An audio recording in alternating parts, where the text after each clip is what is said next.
আমি আলোচনা করব সেটা হচ্ছে উচ্চ মাধ্যমিক ইতিহাস। আজকে ইতিহাসের যে চতুর্থ চ্যাপ্টার অর্থাৎ সাম্রাজ্যবাদী কর্তৃত্বের বিরুদ্ধে প্রতিক্রিয়া, এই চ্যাপ্টারের উপর আজকে এমসিকিউ এসিকিউ আলোচনা আমি করব। তোমরা জাস্ট শুরু থেকে শেষ পর্যন্ত একবার শুনে নাও। আর তোমাদের কাছে আমার একটাই অনুরোধ, সেটা হচ্ছে প্রতিদিন আমার এই ভিডিওগুলো শুনে নাও, দেখে নাও। দেখবে একদিন পরীক্ষা আস্তে আস্তে তোমাদের অনেক কিছু মনে থেকে গেছে। তো প্রিপারেশনটা এইভাবেই নেওয়া আমার মনে হয় সব থেকে বেশি ভালো হবে। কিছু বইয়ের সহযোগিতা, কিছু ইউটিউব, কিছু স্যার, একটা সময় গিয়ে ফুলফিল হয়ে যাবে। তো চলো শুরু করা যাক। তো 1 নম্বর প্রশ্ন দেখো, এশিয়াটিক সোসাইটি কে প্রতিষ্ঠা করেছিলেন? স্যার উইলিয়াম জোন্স 1784 খ্রিস্টাব্দে এশিয়াটিক সোসাইটি প্রতিষ্ঠা করেছিলেন উইলিয়াম জোন্স 1784 খ্রিস্টাব্দে। খুব পরীক্ষাতে পড়ে। তারপরে বাংলার নবজাগরণের পথিকৃৎ রূপে কে পরিচিত? রাজা রামমোহন রায়। আর একটা কথা বলে রাখি, রাজা রামমোহন রায়কে কে রাজা উপাধি দিয়েছিলেন? নালে হচ্ছে মোগল সম্রাট দ্বিতীয় শাহ আলম। তারপরের প্রশ্ন হচ্ছে যে আদি ব্রাহ্ম সমাজকে প্রতিষ্ঠা করেছিলেন? মহর্ষি দেবেন্দ্রনাথ ঠাকুর। তারপরের প্রশ্ন হচ্ছে যে সতীদাহ বিরোধী আইন প্রণয়ন করেছিলেন কে? সতীদাহ বিরোধী আইন প্রণয়ন করেছিল লর্ড উইলিয়াম বেন্টিং। আমি সতীদাহ প্রথাটা পরে অবশ্যই তোমাদেরকে আলোচনা করে দিব বড় প্রশ্নে।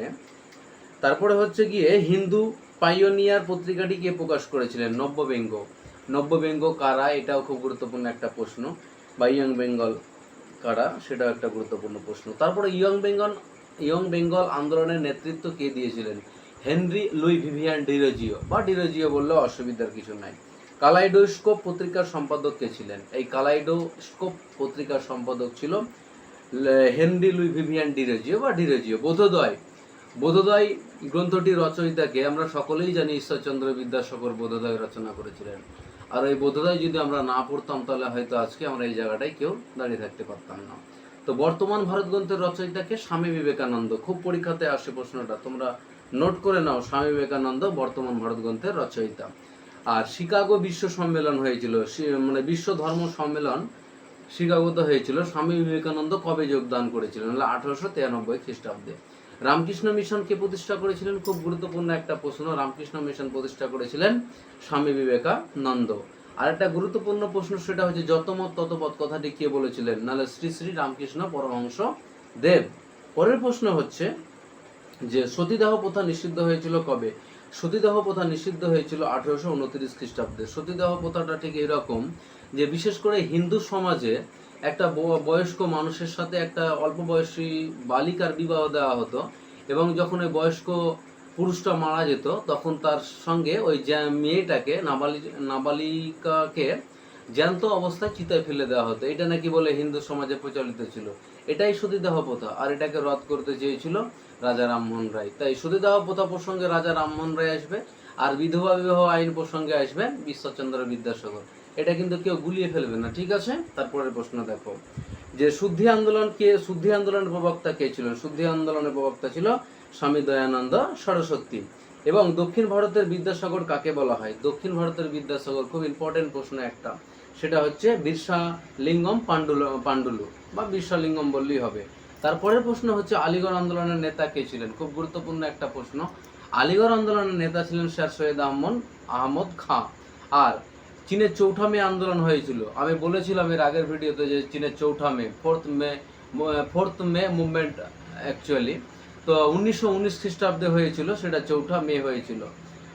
চীনে চৌঠা মে আন্দোলনটা 1919 চৌঠা মে। পরের প্রশ্ন, মহারানী ভিক্টোরিয়ার ঘোষণাপত্র 1858 খ্রিস্টাব্দে হয়েছিল, সম্ভবত 1 নভেম্বর কিংবা ডিসেম্বর। এই প্রশ্নটা খুব গুরুত্বপূর্ণ প্রশ্ন। মহারানী ভিক্টোরিয়ার ঘোষণাপত্র 1858 খ্রিস্টাব্দে। তারপরের প্রশ্ন হচ্ছে যে ইংল্যান্ডে দাস প্রথার অবসান ঘটেছিল কবে?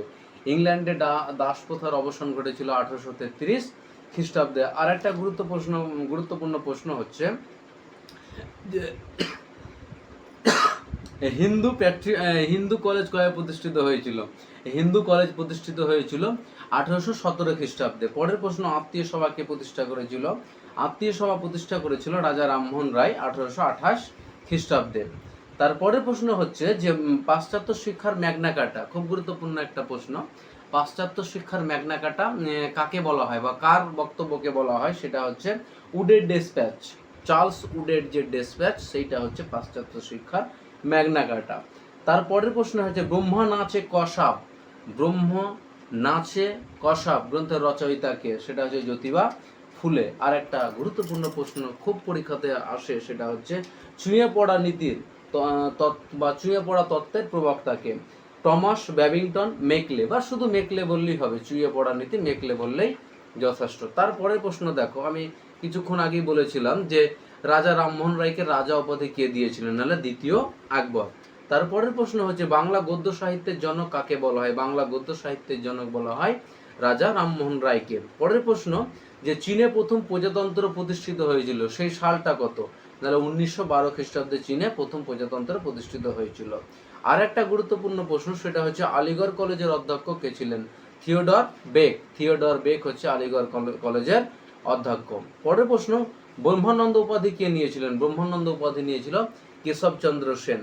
তারপরের প্রশ্ন হচ্ছে যে চার্লস উড কে ছিলেন, খুব গুরুত্বপূর্ণ একটা প্রশ্ন, তোমরা নোট করে নাও যে বোর্ড অফ কন্ট্রোলের সভাপতি ছিলেন চার্লস উড, বোর্ড অফ কন্ট্রোলের সভাপতি ছিল চার্লস উড। পরের প্রশ্ন হচ্ছে বিধবা বিবাহের প্রথম পাত্র, আমি এখানে বলে রাখি যে 1856 খ্রিস্টাব্দে সম্ভবত বিধবা বিবাহ আইনটা পাশ হয়েছিল। এর জন্য যথেষ্ট চেষ্টা করেছিল ঈশ্বরচন্দ্র বিদ্যাসাগর।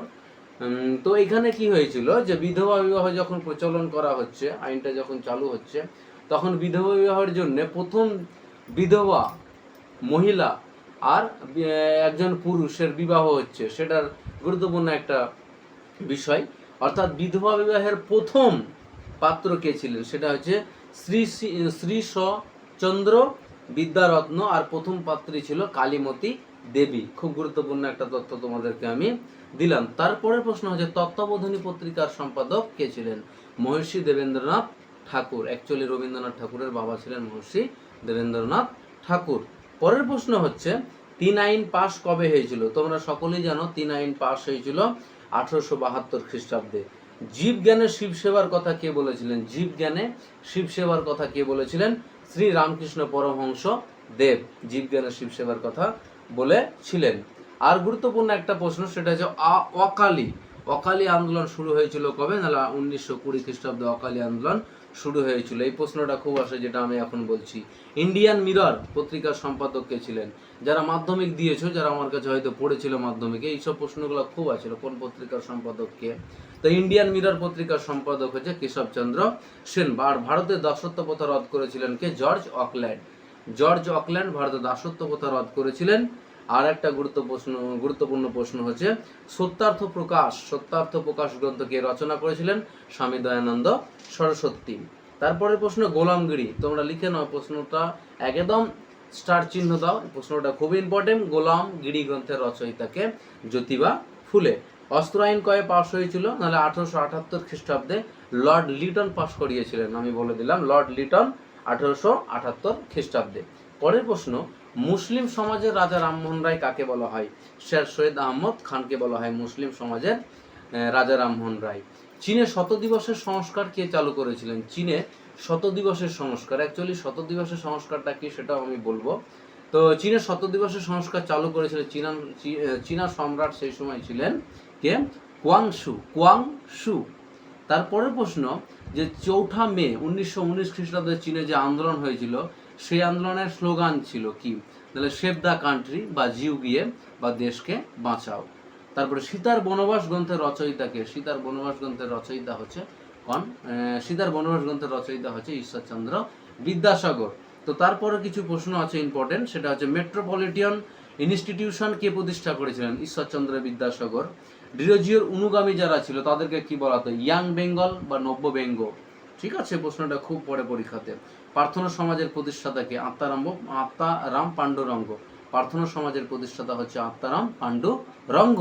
তারপরে প্রশ্ন হচ্ছে চুঁয়ে পড়া নীতি বলতে কি বোঝো, আমরা একটু আগে দেখলাম যে মেকলের চুঁয়ে পড়া নীতি আছে। কি হয়েছে এখানে, তাহলে ভারতের মধ্যবিত্ত শ্রেণীর মধ্যে ইংরেজি শিক্ষা বিস্তৃত হলে সেটি মধ্যবিত্ত শ্রেণীর মাধ্যমে যথাক্রমে সমাজের বিভিন্ন স্তরের মানুষের মধ্যে ছড়িয়ে পড়বে। এটা মেকলের এই প্রস্তাবটাই হচ্ছে মেকলে মিনিট নামে পরিচিত। ঠিক আছে। আর পরের প্রশ্ন হচ্ছে কাকে বাংলা গদ্য সাহিত্যের জনক বলা হয়, রাজা রামমোহন রায়কে। আর কে কবে আত্মীয় সভা প্রতিষ্ঠা করেন, 1815 খ্রিস্টাব্দে রাজা রামমোহন রায় কিন্তু প্রতিষ্ঠা করেছিল আত্মীয় সভা।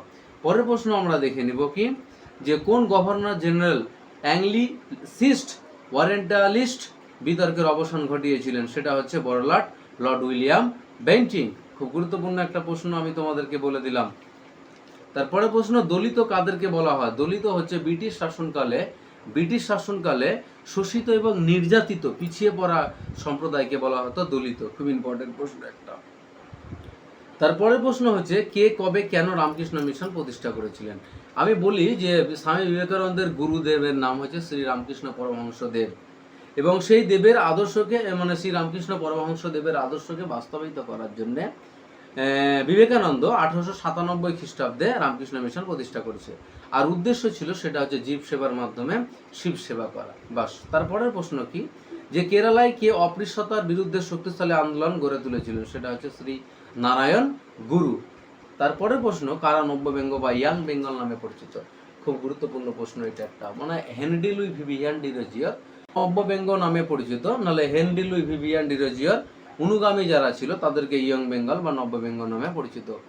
ইয়ং বেঙ্গল হচ্ছে অ্যাকচুয়ালি যে ডিরোজিওর অনুগামী কিছু ছাত্রছাত্রী ছিল যারা ইয়ং বেঙ্গল নামে পরিচিত ছিল, বা সেটুকুন বললেই হবে। তাদের মধ্যে কিছু নাম সেটা হচ্ছে যে মানে অনুগামী যারা ছিল তাদের মধ্যে হচ্ছে কৃষ্ণমোহন বন্দ্যোপাধ্যায়, রসিক কৃষ্ণ মল্লিক, রামগোপাল ঘোষ, দক্ষিণারঞ্জন মুখোপাধ্যায়, রামতনু লাহিড়ী, শিবচন্দ্র দেব আর রাধানাথ সিকদার, প্যারিচাঁদ মিত্র। প্যারিচাঁদ মিত্র একটা গুরুত্বপূর্ণ নাম, কিন্তু তোমাদেরকে আমি বলে দিই, হুতুম প্যাঁচার নকশা বলে একটা লিখেছিল সম্ভবত প্যারিচাঁদ মিত্র, বা আলালের ঘরের দুলাল, এরকম কিছু একটা আছে।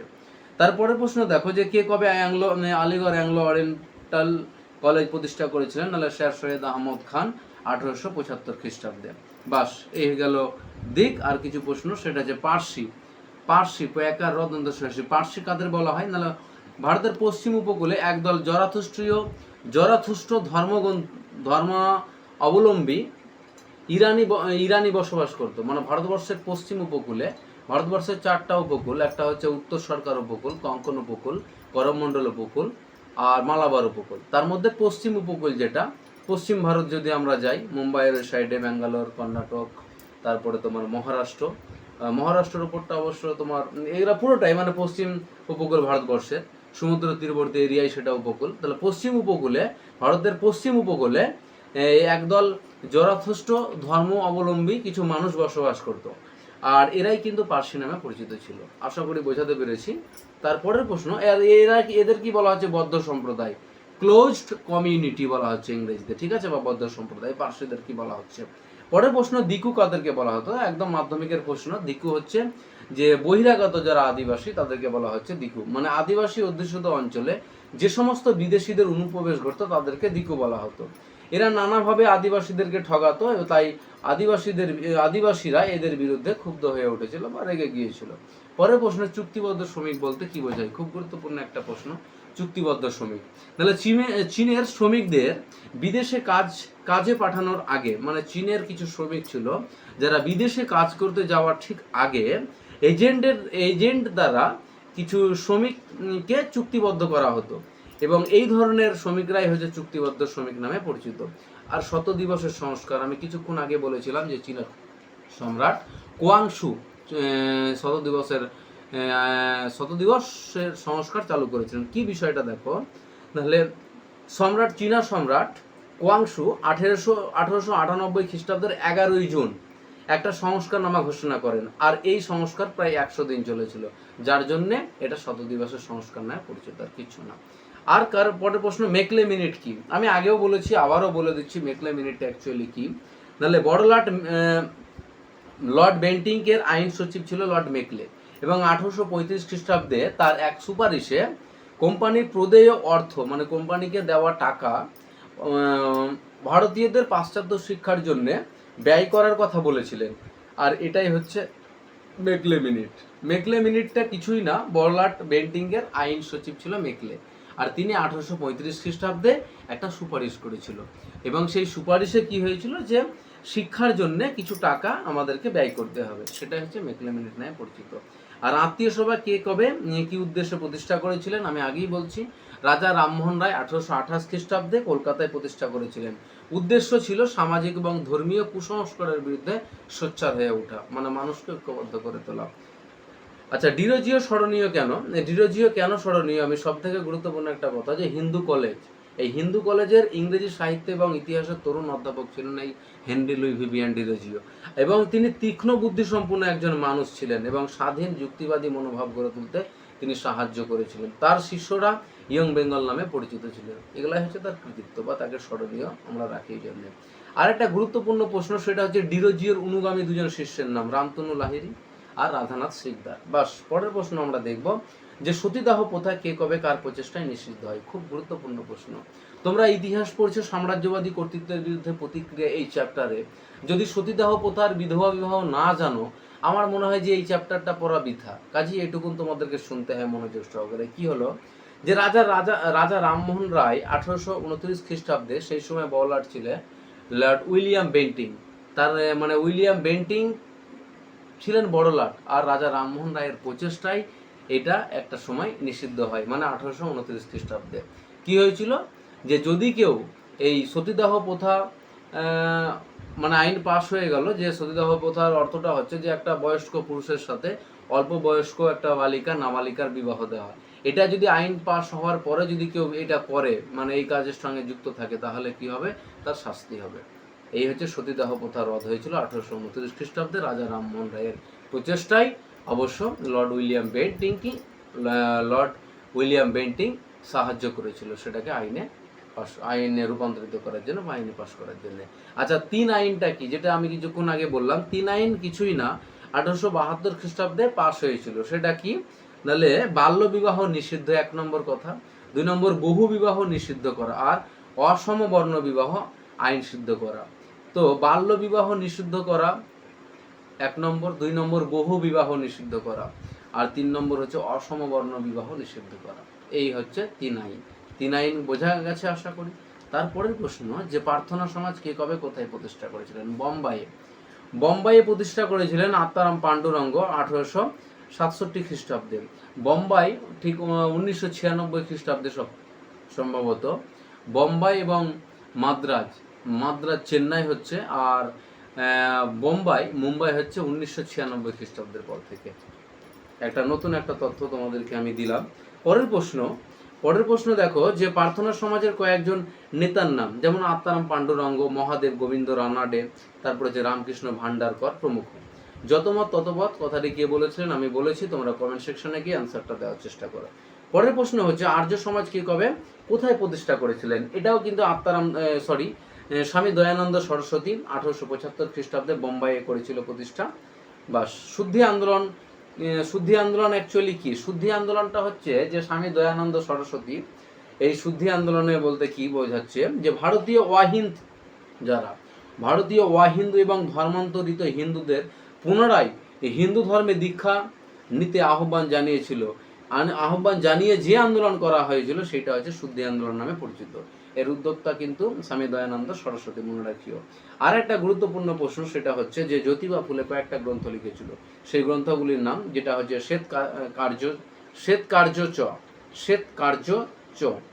অসুদ, আচ্ছা অসুদ একটা, আর ব্রহ্ম নাচে ক্রসাব, আর একটা হচ্ছে গোলামগিরি। তবে গোলামগিরিটা খুব ইম্পর্টেন্ট, বলে দিলাম আমি।